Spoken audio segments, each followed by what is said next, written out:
So the final Eden Zero chapter is out, and there is just a lot to talk about. Both about the chapter itself and about the journey of Eden Zero. With you till the day I die.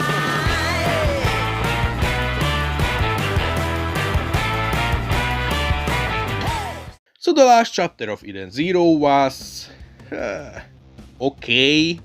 I'm not gonna say it was great or peak, because it simply wasn't. The previous chapters leading up to here were, but this chapter just wasn't. Of course it wasn't bad, it is just not as good as I expected it to be, especially compared to the previous chapter. The chapter started off pretty strong, with we seeing all the members of the Eden Zero crew all grown up now, with each of them having their own life. Shiki, Ziggy and Rebecca returned to Granbell and lived there with Sister and Witch, alongside with the other bots of Granbell, but is really nice and nostalgic considering that's where the story began. Rebecca even about to give birth to her and Shiki's kid, and that is really exciting. Honestly, it is really nice to see their relationship finally bearing a fruit. We also see Weiss and Hermit living together on Norma. Glad Mashima went with this ship because it is the best ship in all of Eden Zero.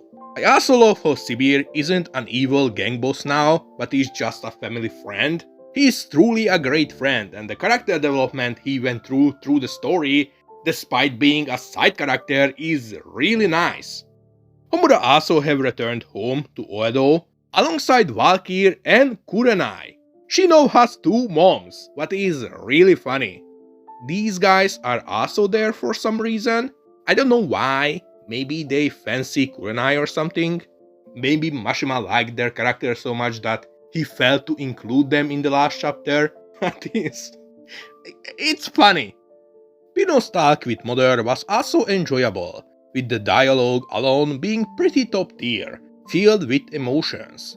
So yeah, the chapter wasn't all bad. Frankly, the chapter was hands down amazing, from seeing the time skip members reuniting, to Rebecca giving birth, to Pino meeting Mother. Plus many panels were more than just beautiful. All these were not just good, but straight up amazing. Up until Mashima decided to bring Pino back, defeating the whole purpose of the previous chapter, and stealing the spotlight not just from Rebecca, but her kid who was just born as well. Like, what was even the point of the previous chapter's Pino plotline if you gonna bring Android Pino back as well? It just ruined the vibe. Everything was so nice until there. Like, I will defend Universe Zero saga till death, because it was such an amazing saga compared to what people say or complain about. But this chapter wasn't it. This chapter would have been so amazing if Mashima wouldn't have bring back Android Pino.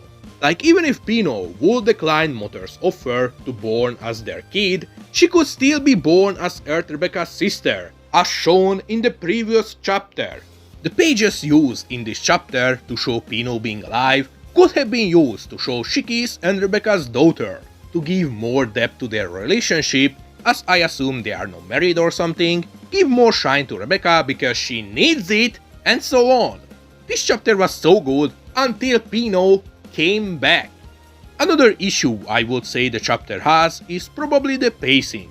It is too fast, and it doesn't feel like an end. It feels like if there is gonna be a next chapter next week.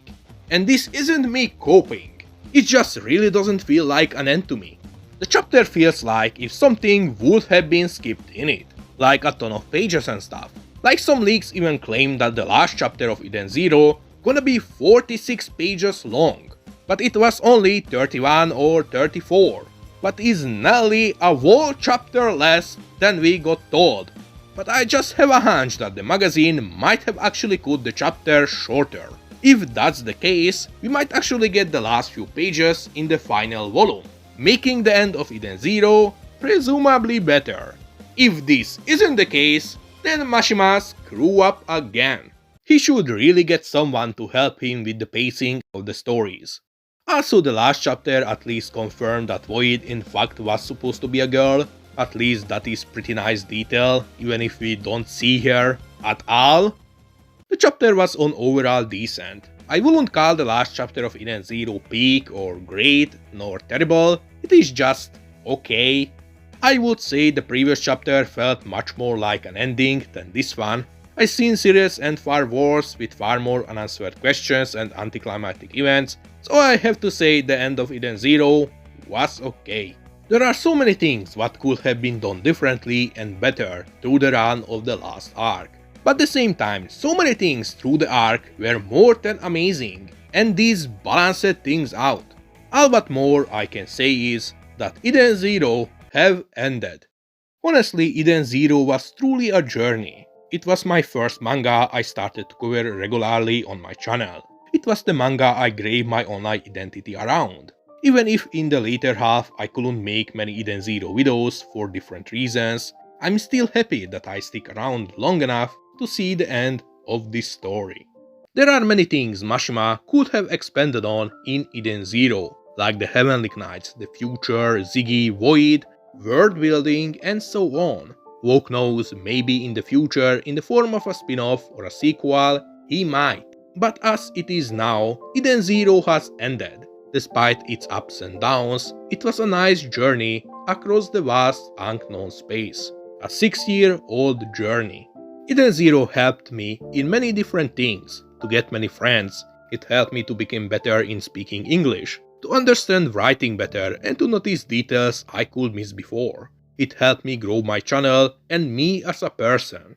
Even if Eden Zero's end wasn't the most spectacular thing ever, the journey what got us here was more than amazing. All those memories will forever be with us.